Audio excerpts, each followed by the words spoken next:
हाँ तो दोस्तों, आज मैं मुंबई के इतिहास के बारे में बात करना चाहूँगा। मुंबई एक 7 द्वीपों का शहर है, उसके बारे में बात करूँगा। क्या आप जानते हैं कि आज जिस मुंबई को हम भारत की आर्थिक राजधानी, बॉलीवुड की नगरी और सपनों का शहर कहते हैं, वह मुंबई कभी एक शहर थी ही नहीं।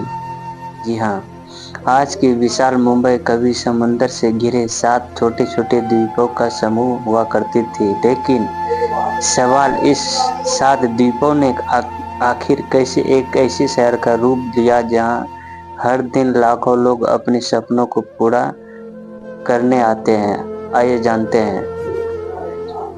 सैकड़ों साल पहले आज के मुंबई के इलाके में 7 प्रमुख द्वीप थे। इनमें कॉम्बो आइलैंड, कोलंबा, मझगांव, महिम, प्रेल, वर्ली और ओल्ड वुमन आइलैंड शामिल थे। उस समय यहाँ की जिंदगी आज से बिल्कुल अलग थी। समुद्र के किनारे रहने वाले स्थानीय मछुआरे मछली पकड़कर अपना जीवन चलाते थे। इस समुदाय की बस्तियां समुद्र के साथ गहराई से जुड़ी हुई थी।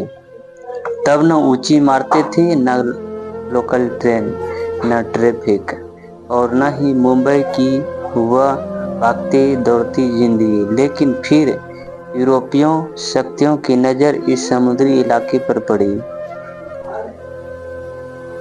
16वीं शताब्दी में पुर्तगाली इस क्षेत्र में आए और उन्होंने इस द्वीपों पर अपना प्रभाव स्थापित किया। फिर आया साल 1661। पुर्तगाल के राजा ने कॉम्बो के द्वीप को आइलैंड के राजा चार्ल्स द्वितीय को विवाह के दहेज में दे दिया। सोचिए, जिस जगह पर आप सैकड़ों रुपए की जमीन है, विशाल इमारतें हैं और दुनिया की सबसे महंगी संपत्ति है, वही इलाका उस समय एक राजघराने के ब्याह समझौते का हिस्सा बन गया था।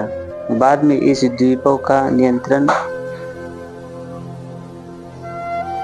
ईस्ट इंडिया कंपनी के पास चला गया और यहीं से मुंबई के बड़े बदलाव की शुरुआत हुई।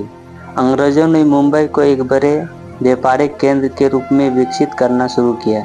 लेकिन सबसे बड़ी समस्या थी 7 अलग अलग द्वीप। इन्हें जोड़ने के लिए समुद्र के कुछ हिस्सों में जमीन भरने और रास्ते बनाने का काम शुरू हुआ और धीरे धीरे अलग अलग द्वीपों के दूसरे से जुड़ते गए। मुंबई का बंदरगाह विकसित हुआ और समुद्री व्यापार तेजी से बढ़ने लगा। 19वीं शताब्दी में यही कपड़ा मिलों का विकास हुआ। देश के अलग अलग हिस्सों से हजारों मजदूर रोजगार की तलाश में मुंबई आने लगे और इसी दौरान मुंबई एक ऐसे शहर में बदलने लगे जहां हर किसी के साथ एक सपना था।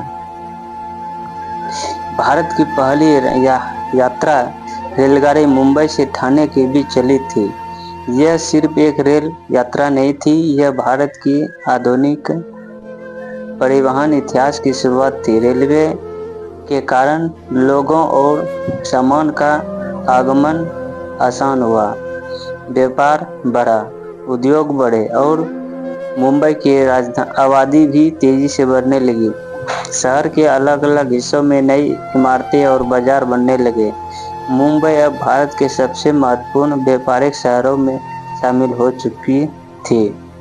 मुंबई ने भारत के स्वतंत्रता आंदोलन में भी महत्वपूर्ण भूमिका निभाई। आज़ादी के बाद शहर का विकास और तेज हुआ, लेकिन मुंबई को दुनिया भर में एक नई पहचान मिली। फिल्में हिंदी सिनेमा का केंद्र बनने के बाद मुंबई को लोग प्यार से माय नगरी कहने लगे। देश के छोटे बड़े शहरों और गांवों से लोग अभिनेता, निर्देशक, कलाकार और टेक्नीशियन बनने का सपना लेकर मुंबई आने लगे। किसी ने सफलता हासिल की, किसी को वर्षों संघर्ष करना पड़ा और कुछ लोग अपने सपनों को पूरा किए बिना लौट गए।